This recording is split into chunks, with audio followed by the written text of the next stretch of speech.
গর্ভবতী মাকে খেজুর খাওয়ান। দেখেন মারিয়ামের পেটে ঈসা আলাইহিস সালাতু ওয়াস সালাম আসলেন।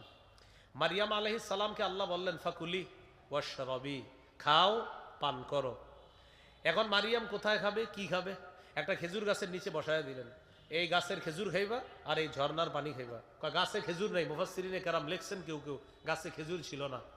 জিবরিল আমিনের পক্ষ থেকে বলা হলো যে আল্লাহ বাবা ছাড়া সন্তান দিতে পারেন, ওই আল্লাহ গাছে খেজুর ছাড়াও খেজুর দিতে পারেন। তোমার যখন খেজুর খাইতে মন চাইবে তুমি নাড়া দিবা, খেজুর পড়বে। এখন আমার যে বিষয়টা আপনাদেরকে বুঝানো, আল্লাহ এত খাদ্য রেখে খেজুর কেন নির্বাচন করলেন গর্ভবতী মায়ের জন্য? এখান থেকে বোঝা যায় গর্ভবতী নারীদেরকে খেজুর খাওয়ানো। এরা খালি তেঁতুল খাইতে চায়, তেঁতুল খাওয়াবেন না। তেঁতুল খাইলে এরও মেধা কমে, পেটে যেটা থাকে ওইটারও মেধা কমে। তেঁতুল খাওয়াবেন না, কি খাওয়াবেন? খেজুর। গর্ভবতী নারী যদি কয় তেঁতুল খাইতে মন চায়, বলবেন না এইগুলো খাওয়া চলবে না, খেজুর খাইতে হবে। মনে থাকবে নি?